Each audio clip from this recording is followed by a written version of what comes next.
In today's video, we're going to figure out which of the two coils that come with the Minelab Vanquish 540 Pro Pack, the V12 or the V8, is best, and when and why you might choose one of them over the other. So stay tuned.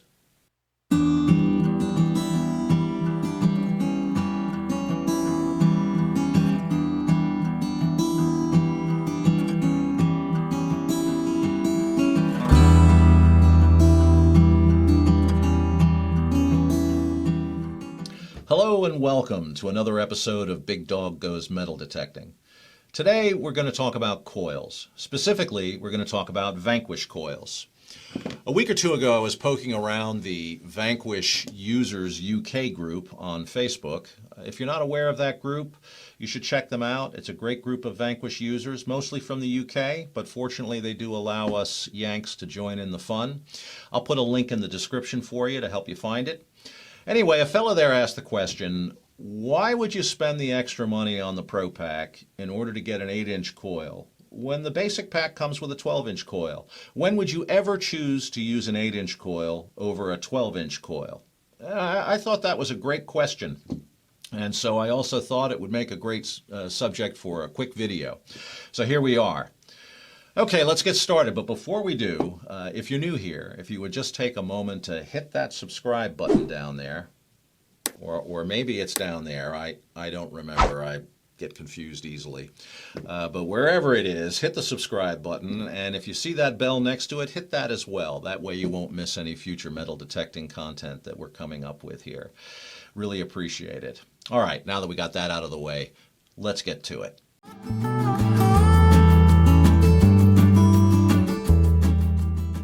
Okay, let's start with the physical characteristics of the two coils. The V8 is 5 inches by 8 inches, has a surface area of roughly 31 square inches, and weighs just 12.9 ounces or 366 grams.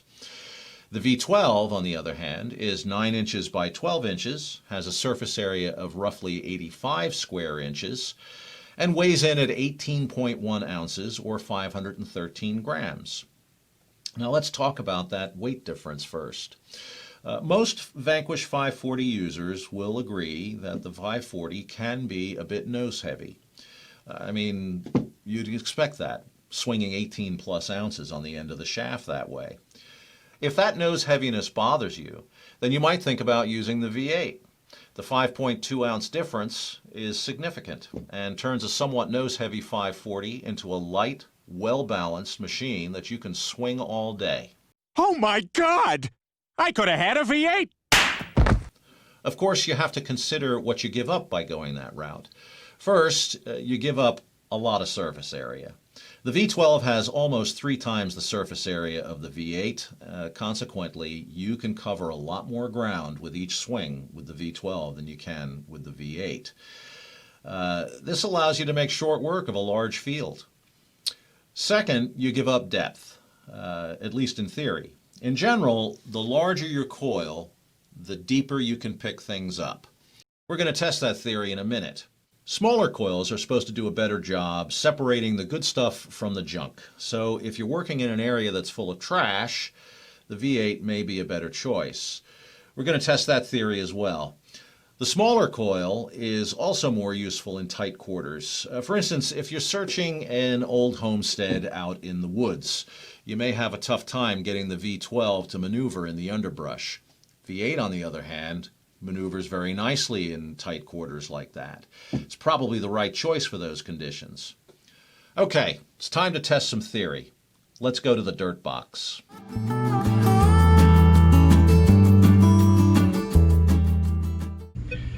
Okay, so we're out here with what I call the Virginia dirt box. I didn't invent this idea. You've probably seen these on other videos around YouTube. The only wrinkle that I've added to this is that this dirt box, and basically what it is a box filled with dirt with tubes running through it, starting 4 inches, 6 inches, 8 inches, 10 inches, 12 inches, and 14 inches in depth. And it's a way to test how sensitive the machine is and how deep it will go. The only wrinkle that I have come up with is that this box is filled with Virginia red clay. Now, Virginia red clay is known for being highly mineralized, very difficult to detect in. The reason for that is the same reason it's red. The red color comes from the iron in the soil, which really plays havoc with most detectors. So we're going to see how these two coils do in these conditions, and we're going to be testing with two items. This is an 18-karat gold ring, and you can hear it rings out a pretty nice tone, and with a regular clad nickel. And you can hear what the tone that we're looking for on that one. Okay, so we'll start with the ring, and we're going to start this at 10 inches because there we go. Oh, and before I begin, I should point out that this is set up in jewelry mode. It's 3 notches down in sensitivity. We're not really trying to test exactly how deep this goes, but you can hear the machine is chattering a little bit. That's because I've got power lines running through here, and so it's going to chatter just a little bit because of that. When you get out in the field, these machines don't chatter so much. Actually, they're pretty darn quiet. But here in my yard, we've got power lines, and so it makes a little bit of noise. Anyway, so let's start with the ring at 10 inches. And you get a signal. Okay, let's see if that signal gets any better at 8 inches. Okay, this is 6 inches. All right, good solid signal. You can hear that nice tone that ring gives you. All right, let's try that again with the nickel. And this is at 10 inches. Having a little bit of a tough time with the nickel. Let's get this lined up properly. No, doesn't like the nickel. Let's try the nickel at 8 inches. There we go, a little bit of a scratchy tone. And at 4 inches, now we got a solid tone with it. Okay, so with the ring on the V12, we got a 10-inch. The nickel got an 8-inch with a very scratchy, not even sure if you'd really dig that tone, but a nice solid tone at 6 inches. Okay, so if you'll just bear with me and give me a moment, and we will put the 8-inch coil on here and see how it does.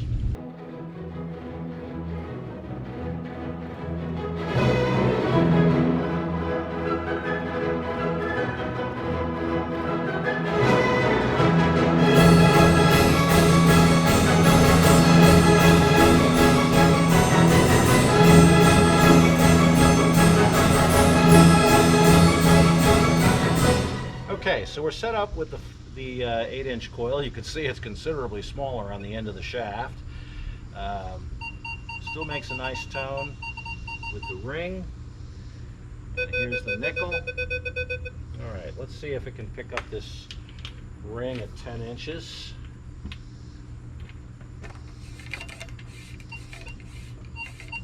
Very scratchy, but I don't know. I think you'd dig that, wouldn't you? I'd dig that.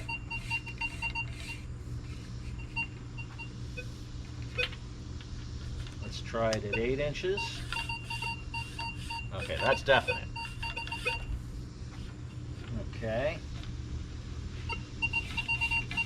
And a solid at 6 inches. Okay, so really, you get 10 inches, you get a scratchy tone, but I call that a diggable tone.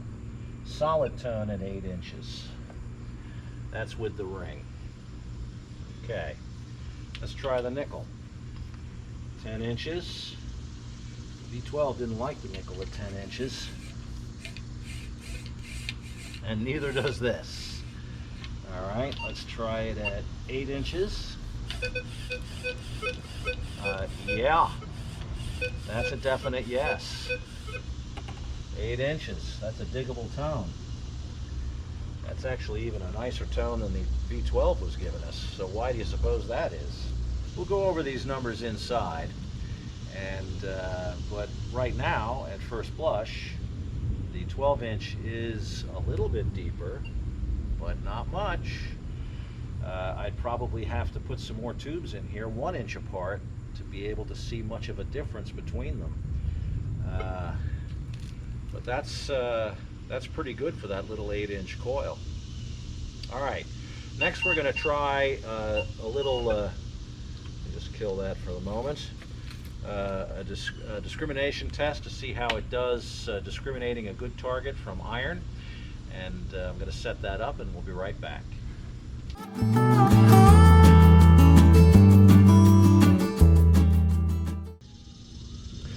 Okay, so we're out here. What I've set up is a test for can we pull a target out from between some iron. So our nickel is our target, and 2 iron spikes, steel spikes on either side. We are set up in all metal mode because we want to hear the iron grunt. And our sensitivity is 2 notches down from the top, and we are starting with the V12.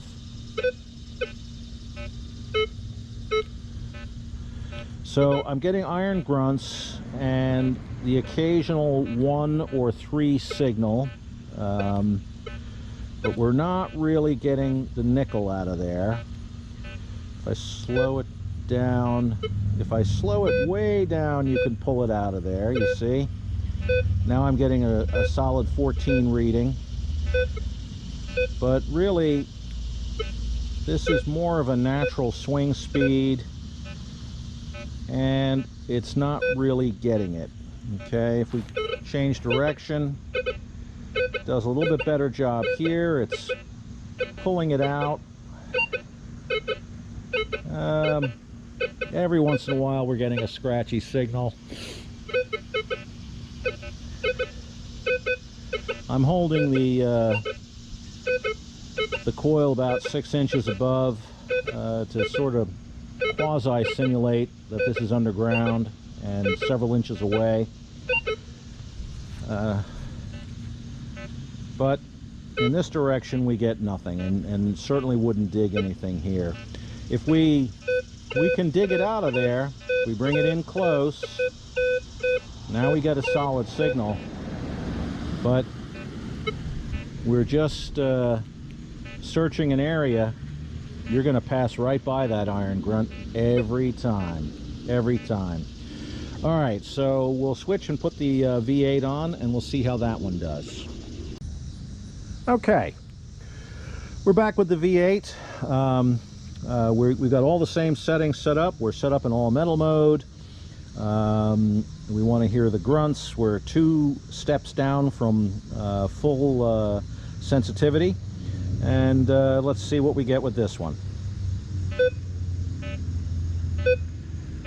All right, so with the 8-inch coil, we are picking up that nickel in between, getting the grunts and the nickel.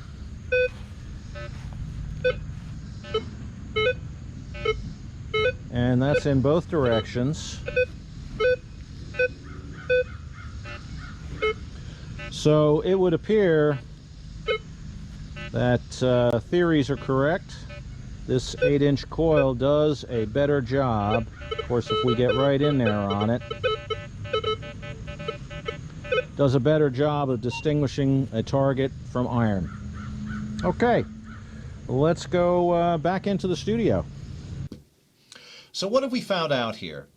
Well, first, there may be somewhat of a difference in depth between the 2 units. The V12 may be marginally deeper than the V8, but it's not all that big a difference. And that difference may come at the expense of some extra chatter, especially if you're hunting in my backyard. And in fact, the V8 seemed to do better with the nickel than the V12 did, although, again, that might have more to do with chatter than anything else. But not a very big difference in depth. Marginal at best. On the other hand, when it comes to discriminating between targets, between junk and a good target, the V8 was definitely superior. No question. It pulled that nickel right out, and the V12 struggled with that. So what does that tell us about when we choose one coil over the other? Well, let's take a look at that. Hunting on a large, non-trashy field, use the V12. It covers a lot more ground, no question about it. Hunting a trashy park, on the other hand, go to the V8. No doubt the V8's going to do a better job in those conditions. Looking for relics? The V12 may be your best bet, unless you're in tight quarters.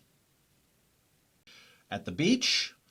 That will depend on whether it's a beach with a lot of trash. My inclination would be to use the V12 unless there's a lot of junk. In an area with a lot of EMFs, power lines cause electromagnetic interference, EMFs. If lowering your sensitivity does not get rid of the chattering, try the V8. You might end up getting more depth because you can raise the sensitivity without getting the chatter. Got bad shoulders? The V8 is definitely your friend. And lastly, trying to impress the ladies with your equipment? Well, we all know size matters, so the V12 is a no-brainer. Hello, handsome. Is that a 10-gallon hat, or are you just enjoying the show? Well, that's all I have for you today. If you got something out of this, please take a moment and hit the like button. We'd sure appreciate it. It really helps us out. Also, if you're new here, hit the subscribe button and click that bell. That way you won't miss any future content. Thanks so much for watching, and until next time, happy hunting.